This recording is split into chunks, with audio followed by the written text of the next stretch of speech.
Selamat malam, saudara-saudari dalam Yesus Kristus. Selamat bertemu kembali dalam renungan malam. You shall receive power, atau engkau akan menerima kuasa, oleh Ellen G. White, tanggal 16 September 2025. Mari kita berdoa. Bapa kami yang di sorga, Allah pencipta langit dan bumi, laut dan segala isinya, satu-satunya Allah yang benar, yang kami sembah selalu melalui anak-Mu Yesus Kristus. Kami bersyukur dan berterima kasih atas penyertaan dan perlindungan Bapa sepanjang hari dalam setiap aktivitas dan pekerjaan kami. Pada saat ini, kami siap mendengarkan firman-Mu. Mohon karuniakan Roh Yesus Kristus dalam hati kami, sehingga dapat mengerti firman-Mu dan menghidupkannya dalam kehidupan kami sehari-hari.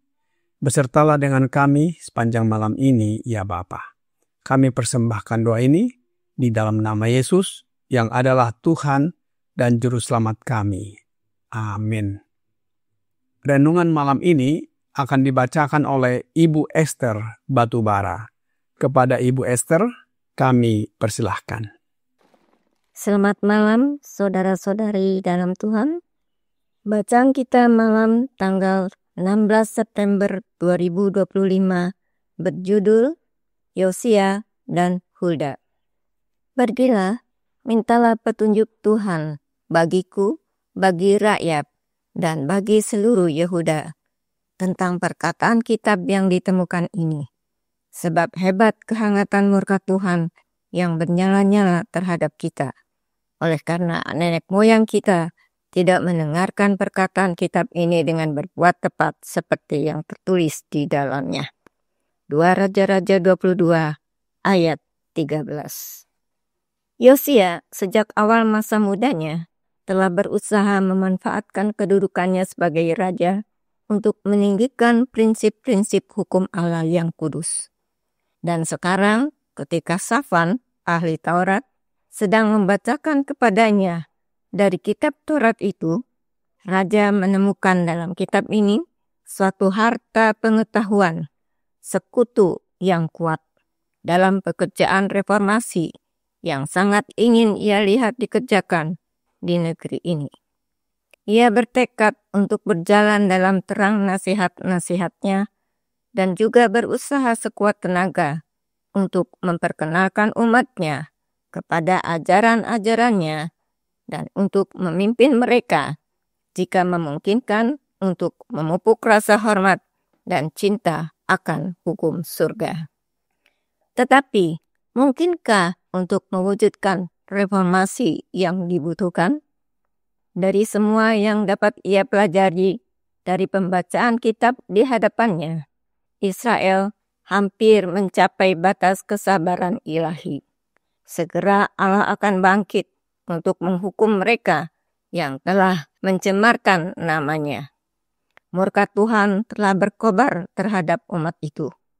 Diliputi kesedihan dan kecemasan, Yosia mengoyak pakaiannya dan sujud di hadapan Allah dalam kepedihan jiwa, memohon pengampunan atas dosa-dosa bangsa yang tidak bertobat.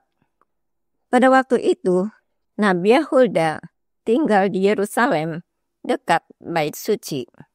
Pikiran raja yang dipenuhi firasat cemas kembali kepadanya, dan ia memutuskan untuk bertanya kepada Tuhan melalui utusan pilihan ini untuk mengetahui jika memungkinkan apakah Dengan cara apapun yang ia mampu, ia dapat menyelamatkan Yehuda yang sesat, yang kini berada di ambang kehancuran. Gawatnya situasi ini dan rasa hormat yang ia berikan kepada Nabiah itu mendorongnya untuk memilih orang-orang pertama kerajaan sebagai utusannya. Pergilah, ia memerintahkan mereka, mintalah petunjuk Tuhan bagiku, bagi rakyat, dan bagi seluruh Yehuda tentang perkataan kitab yang ditemukan ini.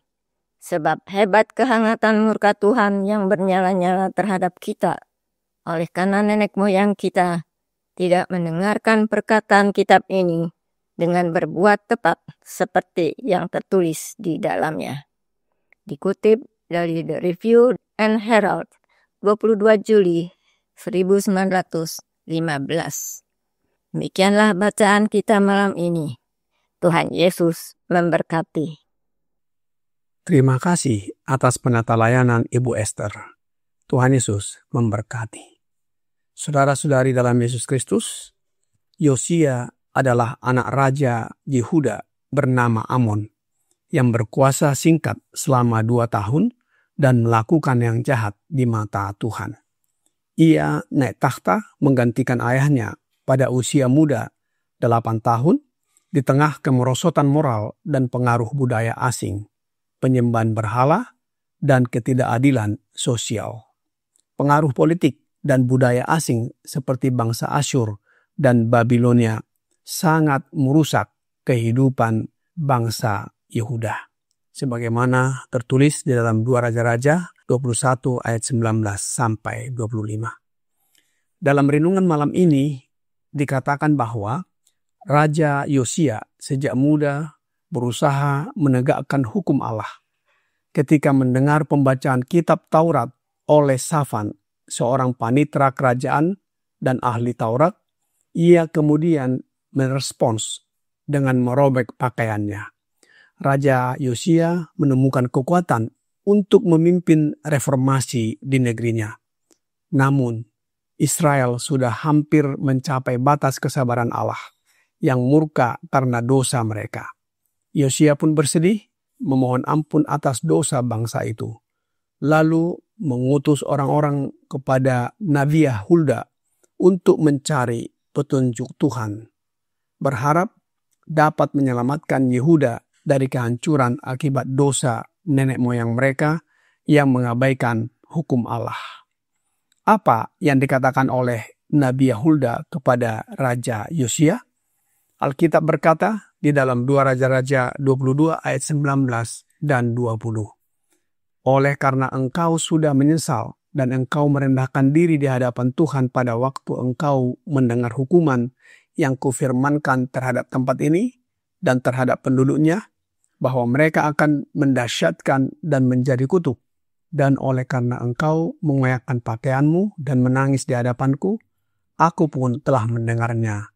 Demikianlah firman Tuhan. Sebab itu, sesungguhnya aku akan mengumpulkan engkau kepada nenek moyangmu, dan engkau akan dikebumikan ke dalam kuburmu dengan damai. Dan matamu tidak akan melihat segala malapetaka yang akan kudatangkan atas tempat ini. Lalu mereka menyampaikan jawab itu kepada raja. Selanjutnya, apa yang dilakukan oleh Yosia untuk memperbaiki moral bangsa Yehuda? Roh Nubuat di dalam The Review and Herald, tanggal 29 Juli tahun 1915, paragraf 4 berkata, di hadapan jemaah yang besar ini, Raja sendiri membacakan segala perkataan kitab perjanjian yang terdapat di rumah Tuhan. 2 Raja-Raja 23 ayat 2. Pembaca kitab itu sangat tersentuh dan ia menyampaikan pesannya dengan kepedihan hati yang hancur. Para pendengarnya sangat tersentuh. Kekuatan perasaan yang terpancar dari wajah raja, kesungguhan pesan itu sendiri, peringatan akan penghakiman yang akan datang, semua ini berpengaruh dan banyak yang memutuskan untuk bergabung dengan raja dalam memohon pengampunan. Raja Yosia mengajak para penguasa tertinggi dan rakyat untuk bersatu membuat perjanjian di hadapan Allah, agar bekerja sama dalam mewujudkan perubahan yang nyata. Mereka berjanji untuk hidup setia, mengikuti perintah dan ketetapan Tuhan dengan sepenuh hati dan jiwa. Hal ini tertulis di dalam 2 Raja-Raja 23 ayat 3. Kemudian, apa yang dilakukan oleh Raja Yosia? Alkitab berkata dalam 2 Raja-Raja 23 ayat 5 dan 6. Ia memberhentikan para imam dewa asing yang telah diangkat oleh Raja-Raja Yehuda untuk membakar korban di bukit pengorbanan di kota-kota Yehuda. Dan di sekitar Yerusalem, juga orang-orang yang membakar korban untuk Baal, untuk dewa matahari, untuk dewa bulan, untuk rasi-rasi bintang, dan untuk segenap tentara langit. Dibawanyalah tiang-tiang berhala dari rumah Tuhan keluar kota Yerusalem ke sungai Kidron, lalu dibakarnya di situ, dan ditumbuknya halus-halus menjadi abu. Kemudian dicampakkannya lah abunya ke atas kuburan rakyat jelata. Selanjutnya, ayat 7 dan 8 berkata, ia merobohkan petak-petak pelacuran bakti yang ada di rumah Tuhan, tempat orang-orang perempuan bertenun sarung untuk Asyera.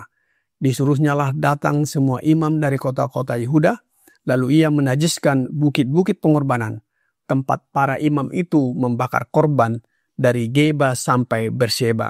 Dirobohkannya pula bukit-bukit pengorbanan di pintu-pintu gerbang yang ada dekat lubang pintu gerbang Yosua, penguasa kota itu, yang ada pada sebelah kiri kalau orang memasuki pintu gerbang kota itu. Saudara-saudari dalam Yesus Kristus, inilah reformasi yang dilakukan oleh Raja Yosia sebagai salah satu upaya paling berani dan tulus untuk mengembalikan umat Allah kepada ketaatan penyembahan Allah yang benar. Karena kerendahan hati dan pertobatannya, hukuman yang akan menimpa bangsa itu ditunda, dan kasih karunia Tuhan memberi mereka waktu untuk berbalik. Namun, di dalam The Review and Herald, tanggal 29 Juli tahun 1915, paragraf 14 berkata, namun semangat Yosia meskipun berkenan kepada Allah, tidak dapat menebus dosa-dosa generasi sebelumnya. Kesalehan yang ditunjukkan oleh para pengikut raja juga tidak dapat mengubah hati banyak orang yang dengan keras kepala menolak untuk berpaling dari penyembahan berhala kepada penyembahan Allah yang benar. Sejarah berulang kembali. Bangsa Yehuda tidak bertobat dan kembali menyembah berhala. Yosia wafat pada usia 39 tahun. Roh nubuat di dalam buku yang sama, paragraf 15 berkata, pada usia 39 tahun, ia menemui ajalnya dalam pertempuran melawan pasukan Mesir dan dimakamkan di salah satu makam leluhurnya. Seluruh Yehuda dan Yerusalem berkabung untuk Yosia, dan Yeremia meratap untuk Yosia, dan semua penyanyi laki-laki dan perempuan menyanyikan lagu-lagu ratapan tentang Yosia sampai hari ini, dan menjadikannya suatu ketetapan di Israel. Dan lihatlah, semuanya tertulis dalam buku-buku ratapan.